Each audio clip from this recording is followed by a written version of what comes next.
Coach, after the Villanova game, you were talking about, upset about the second chance opportunities that you allowed Villanova to get. What kind of challenges do you see when UConn coming into town tomorrow, and how do you think your team will prepare for that?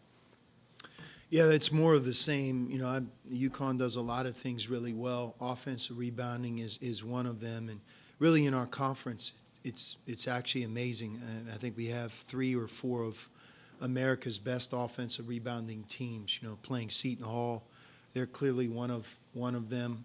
Playing St. John's, they're clearly one of them. And I think UConn brings that same physicality and quickness to the ball that those teams do. So that presents a challenge. It's a challenge right now that we've had quite a bit. Playing Houston, for example, St. Mary's, add those 2 teams onto our schedule. We've played some of the best offensive rebounding teams in America through the 14 games we've played. But we're really seeking improvement in the area of defensive rebounding. It's not one player.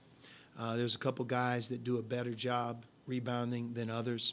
I think Abu Usman, Quincy Oliveri, those 2 guys really hold their water, so to speak. Abu, from an offensive rebounding perspective, but does a good job, cares, is physical. And Quincy, as a guard, I don't think we can ask him to rebound any better than he has. He takes it serious.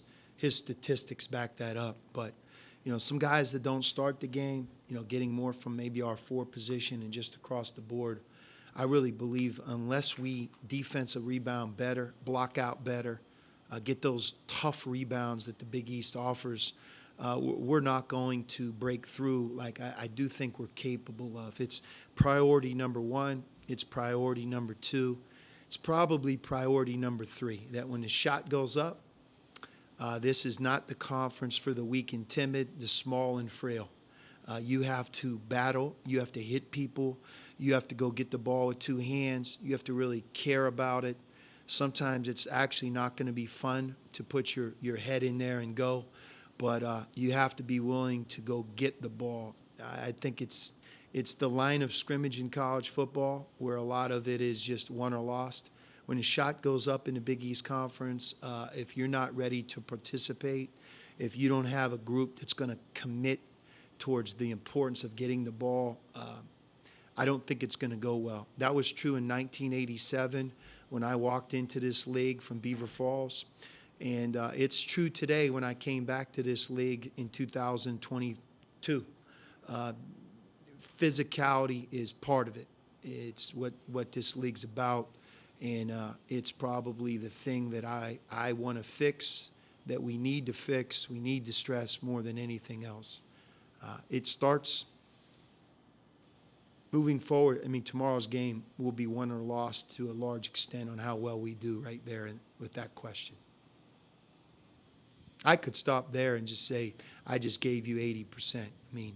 You cannot get out of the way. You cannot be overwhelmed. You cannot be scared when the shot goes up. I don't care if you're a small point guard or a big center. Rebounding is a part of this deal. It's our Achilles heel right now. Cam Spencer and Tristan Newton lead this team in scoring, and Tristan Newton's a familiar name to Big East fans, but Cam Spencer is new to the conference. So what do these 2 guys bring to the table against a team like Xavier tomorrow? Yeah, I think, Tristan Newton and Caravan, and then you add Cam Spencer as the newcomer, without Big Klingon in there, it's like a 3-headed monster. I think in their own right, all 3 of those players are just excellent college players. Obviously 2 of them have won a national championship in a big role a year ago. But Cam Spencer, he's highly skilled. He's very intelligent. UConn does a great job screening for him and putting him in different actions where, you can't just try hard. You have to have some know-how with it. And whoever's assigned, guarding him has their hands full. But just generally speaking, being alert, chasing cutters off the ball.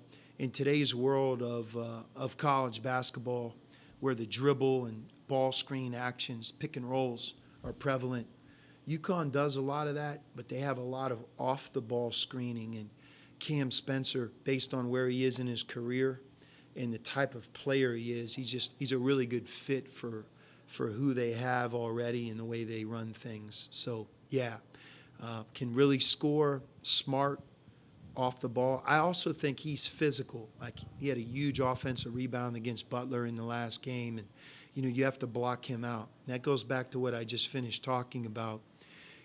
Whether you're 6'2" or you're 6'9", UConn shoots.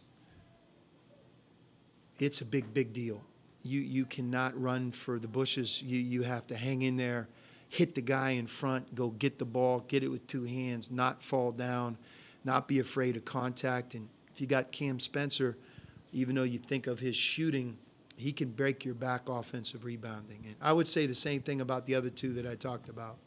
Caravan, last year as a freshman, we talked a lot to our team about his hustle, making big plays, his effort level on the offensive glass. And he hurt us at times last year with that. He's now a veteran. He's a sophomore. Tristan Newton, point guard. What's one thing he does really well as a point guard? He rebounds. So that part of the game, defensive rebounding, is big, even with those three. And I think those are the three players that we would be the most concerned about entering tomorrow's game. Quincy Oliveri talked about adjusting to life in the Big East, but just overall as a team, I mean, you play so well against Villanova for the most part. I know you had rebounding issues and couldn't score as much as you liked down the stretch, but for the most part did a lot of things well. But now you got to rebound and play a really tough couple of games this week and into the rest of January, really. So what's been your message to the team about kind of putting that behind you and looking forward with all these quad one opportunities the rest of the way? Yeah, there's a video, I think, and I don't even have the particular year. I think it was the women's 100-meter dash world championship from 7, 8, 10 years ago. And, in that race, there was a champion. She might have broken the world record. She certainly won the race.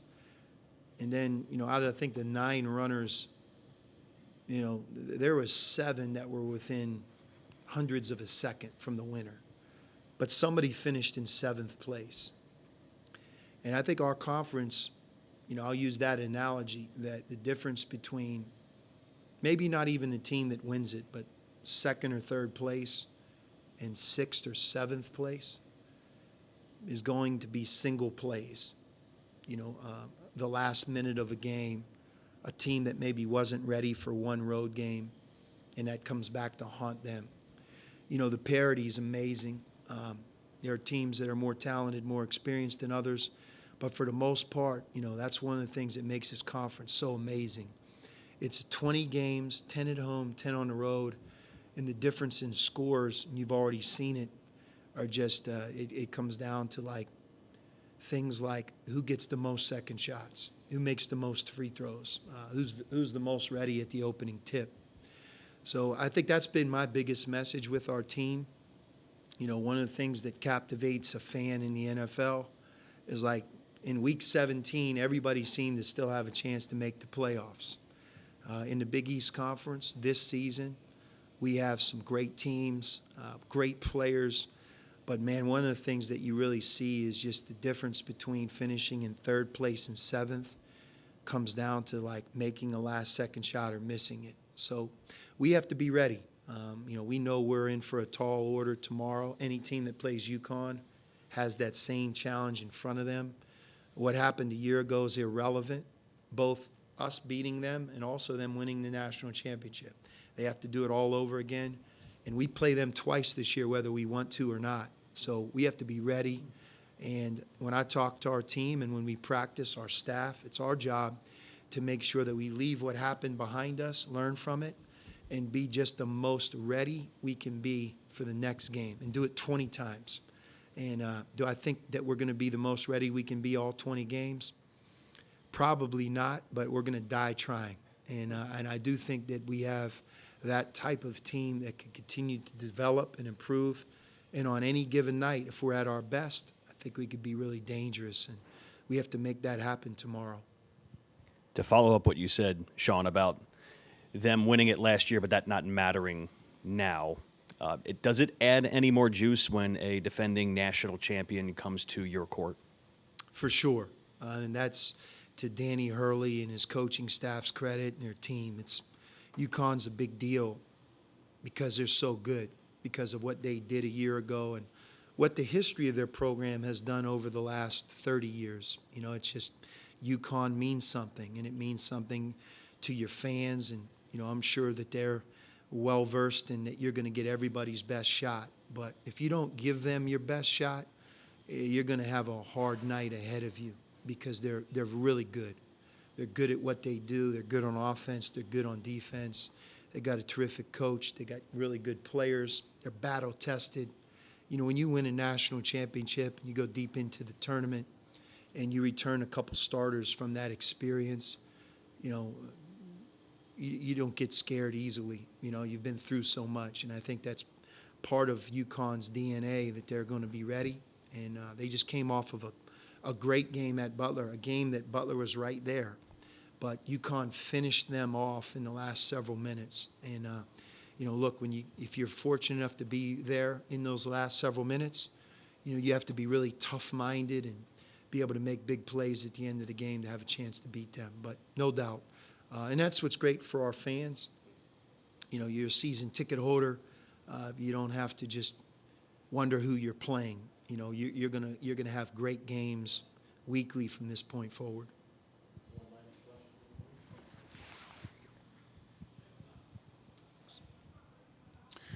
Yeah, Sean, I just wanted to ask you about Dez Claude and what he's meant to you as a sophomore. Was really had to kind of the only real returnee he's playing, and a versatile guy around the floor for you guys. And do you sense that this game tends to mean a little more for him as a New Haven guy?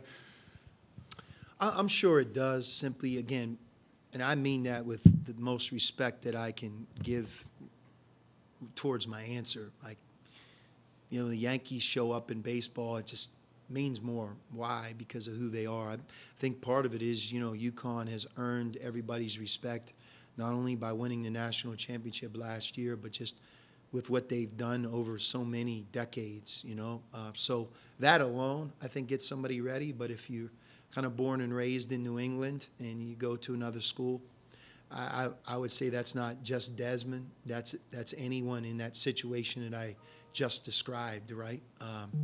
But we have to be ready for UConn. It's a big game for us, a home game, a game against just a great program. And I hope Dez is. Like, if what you asked me is true, that's great. And I want him to be the most excited he can be. And he did a good job in the games a year ago against UConn in the role that he had. And obviously this year he has a much bigger role. We're always going to be better when Dez is energized and playing well.